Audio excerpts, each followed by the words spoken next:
Hello everyone, this is R K Verma. Welcome to science messenger. इसके पहले video lecture में हमने पढ़ा था reflection, types of reflection, laws of reflection, regular reflection and diffused reflection, और इस पर बेस्ड बहुत सारे कॉन्सेप्टुअल और एप्लीकेशन बेस्ड प्रॉब्लम्स। इस वीडियो में हम पढ़ेंगे image formation by plane mirror और उससे जुड़ी हुई बहुत सारी इंटरेस्टिंग बातें हैं जो कि एनटीएससी और साइंस ओलंपियाड में पूछे जाते हैं। तो आइए हम देखते हैं प्लेन मिरर से इमेज का फॉर्मेशन कैसे होता है और उससे जुड़ी हुई बहुत सारी इंटरेस्टिंग बातें। तो image formation by plane mirror से इमेज किस तरह से बनता है। सपोज करिए ये हमारे पास यम डैश ये मिरर है। अब प्लेन मिरर बनता कैसे है, हमारे पास मान लीजिए कोई भी ग्लास की प्लेट हो, सिंपल ग्लास की प्लेट, उसके एक तरफ पॉलिश कर दीजिए, ये पॉलिश का सिंबल है, एक तरफ आप पॉलिश कर दीजिए तो इसको हम बोलते हैं पॉलिश्ड सरफेस, और जो सरफेस फ्री होता है उसे बोलते हैं रिफ्लेक्टिंग सरफेस। तो कोई भी ग्लास की प्लेट हो उसके एक तरफ पॉलिश कर दीजिए तो हमारा बन जाता है प्लेन मिरर। अब ये हमारा प्लेन मिरर है, इसके सामने कोई ऑब्जेक्ट ओ, कोई वस्तु रखी गई है। अब यहाँ से चलने वाली लाइट की रेज यहाँ पर आती है, तो चूंकि इसके बैक साइड में पॉलिश है तो लाइट की रेज को पार नहीं कर पाएगी तो रिफ्लेक्ट होगी। यहाँ पर देखिए नॉर्मल ड्रा कर किया गया है। लॉ ऑफ रिफ्लेक्शन से i will be equal to r, ये आई के इक्वल आर बनाता हुआ ये रिफ्लेक्ट होगी।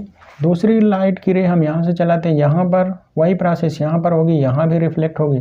अब देखिए रिफ्लेक्टेड रे अगर जाकर कन्वर्ज होकर इस पॉइंट पर मिलती यहाँ कहीं आगे तो यहाँ इमेज बनता, नहीं तो ये आगे देखिए फैलती जा रही हैं तो ये इनको हम पीछे देखिए डॉट लाइन से बढ़ाएंगे पीछे।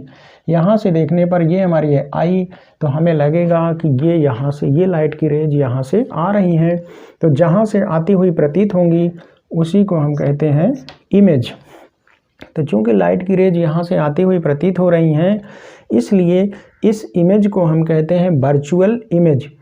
क्यों? क्योंकि ये इमेज मिरर के पीछे बन रहा है, इसको हम स्क्रीन लगाकर पर्दा लगाकर पर्दे पर प्राप्त नहीं कर सकते क्योंकि आगे मिरर है, इसीलिए इस मिरर इमेज को हम कहते हैं वर्चुअल इमेज। वर्चुअल मीन्स होता है आभासी, इसका हम केवल शीशे के अंदर देखकर, मिरर के अंदर देखकर आभास कर सकते हैं। इस इमेज को हम हाथ इधर पीछे ले जाकर इसको पा नहीं सकते, ये यहाँ पर पर्दा लगाकर प्राप्त नहीं कर सकते, इसलिए इसको कहते हैं वर्चुअल इमेज या आभासी इमेज। तो एक बात क्लियर हो गई, प्लेन मिरर से बनने वाला इमेज वर्चुअल होता है या आभासी होता है। अब प्लेन मिरर से बनने वाले इमेज का कुछ कैरेक्टरिस्टिक फीचर देखते हैं। Size of image is always size of object. Plane mirror से कोई भी इमेज जब किसी वस्तु का बनता है तो वो इमेज हमेशा वस्तु के बराबर होता है। ये देखिए दूसरा प्लेन मिरर, इसके सामने एक वस्तु रखी गई है इतनी बड़ी, इसका इमेज भी देखिए दूसरी तरफ इतना बड़ा ही बन रहा है। तो साइज ऑफ ऑब्जेक्ट ये है is equal to size of image. तो इमेज हमेशा ऑब्जेक्ट की साइज के बराबर होता है। दूसरा point, image is erect. Image जो बनता है ऑब्जेक्ट का वो सीधा होता है। इरेक्ट कैसे हम कहेंगे? इरेक्ट का मतलब ये देखिए ऑब्जेक्ट है, इसका हेड पोर्शन ऊपर ही है और बेस पोर्शन भी नीचे ही है, तो इसलिए इस इमेज को हम कहते हैं इरेक्ट। अगर इमेज हमारा ऐसा बनता इस तरह से, इसका हेड नीचे की तरफ डाउनवर्ड होता तो इसे कहते हैं इन्वर्टेड इमेज, लेकिन यहाँ पर इसका हेड ऊपर है इसलिए इसको कहेंगे इरेक्ट इमेज। तो प्लेन मिरर से बनने वाला इमेज हमेशा इरेक्ट या सीधा होता है। Third point, distance of object and image from mirror is same. ये मिरर है, यहाँ से ऑब्जेक्ट की जितनी डिस्टेंस होती है ठीक उतने ही डिस्टेंस पर पीछे इमेज का फॉर्मेशन होता है। ये ऑब्जेक्ट है, ये हमारा है इमेज।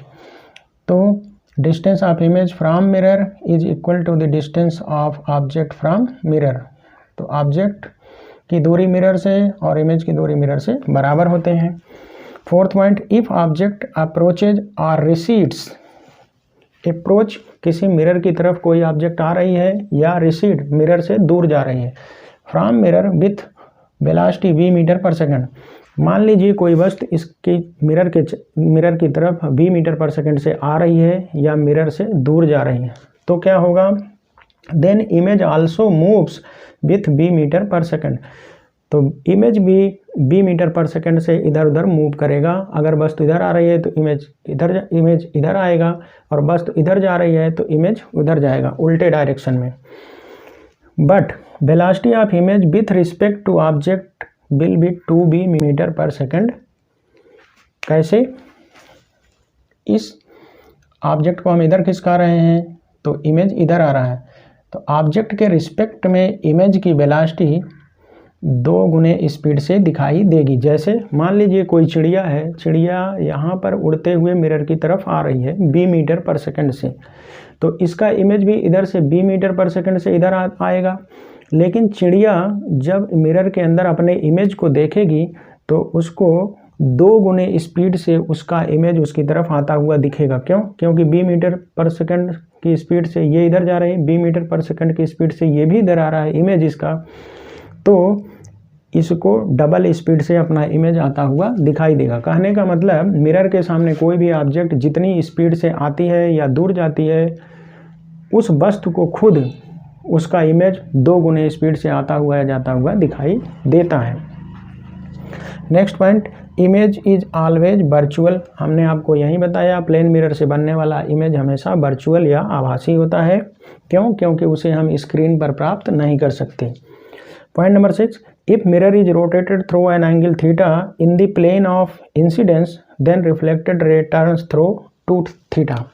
अब मान लीजिए ये पहले हमारा मिरर की पोजीशन ये है, मिरर को हम रोटेट कर रहे हैं किधर, जिधर से इंसिडेंट रे आ रही है। तो अगर हम थीटा एंगल मिरर को रोटेट कर देंगे तो रिफ्लेक्टेड रे 2 थीटा एंगल घूम जाती है। जैसे यहाँ पर देखिए, मान लीजिए पहले ये परपेंडिकुलर नॉर्मल के एलांग आ रहा था, तो नॉर्मल से ही जाएगी लौट कर रिफ्लेक्ट होके। अब मिरर को हमने थीटा घुमा दिया तो रिफ्लेक्टेड रे देखिए theta plus theta 2 theta rotate हो गई। कहने का मतलब अगर हम मिरर को इंसिडेंट रे के डायरेक्शन में थीटा एंगल रोटेट करते हैं तो रिफ्लेक्टेड रे हमारी 2 थीटा एंगल से रोटेट हो जाएगी। अब जरा हम कंपटीशन विंडो में देख लेते हैं कि क्या क्वेश्चन हमसे पूछे जा सकते हैं।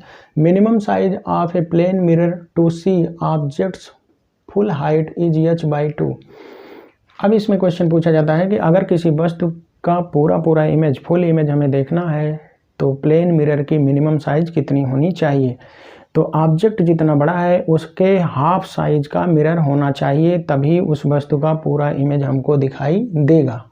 देखिए कैसे, मान लीजिए AE इतनी बड़ी ऑब्जेक्ट है तो इसकी टोटल हाइट है मान लीजिए, या साइज h है, तो h/2 साइज का हमें मिरर चाहिए, तभी ये दिखाई देगा। जैसे देखिए AE ये साइज ऑफ ऑब्जेक्ट है, यहाँ से ऊपर देखिए x है, यहाँ तक x है तो 2x हो गया, इसके नीचे y 2y, तो 2x प्लस 2y ये है।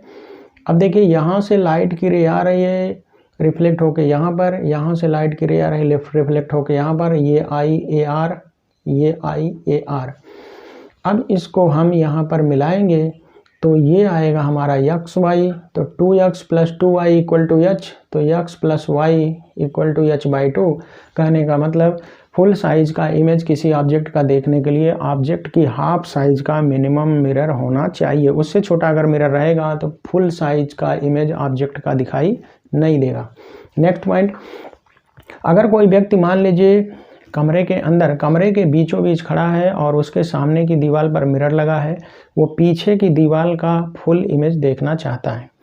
व्यक्ति कमरे के बीच में खड़ा है, एक दीवार पर मिरर लगा है, उसके पीछे वाली दीवार का पूरा इमेज देखना है, तो मिरर कितनी साइज का होना चाहिए।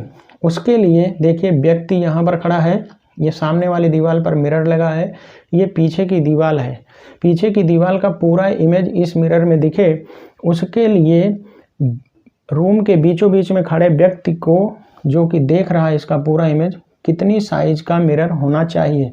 तो पीछे की दीवार जो है मान लीजिए उसकी साइज h है, तो h/3 साइज का मिनिमम मिरर होना चाहिए, तभी वो पीछे की दीवार का पूरा इमेज देख पाएगा, अदरवाइज नहीं देख पाएगा। यहाँ से देखिए अभी ऊपर के प्रॉब्लम में आपने देखा था यहाँ तक 2x था, यहाँ तक 2x 2y x plus y, तो देखिए यहाँ से हो गया 2x x plus y 2y 3x plus 3y 3x plus 3y equal to h, तो x+y=h/3।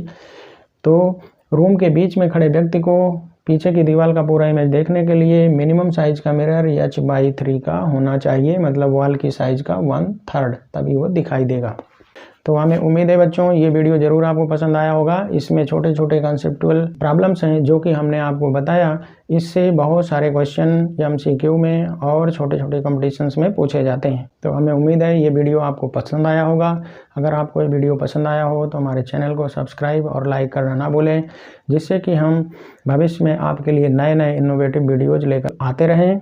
अपने नेक्स्ट वीडियो में हम देखेंगे लैटरल इन्वर्जन, प्लेन मिरर से बनने वाले इमेज का लैटरल इन्वर्जन किस तरह से होता है, और उस पर बेस्ड बहुत सारे कंसेप्चुअल प्रॉब्लम जो कि कॉम्पिटिटिव एग्जाम में पूछे जाते हैं। Thanks a lot for watching.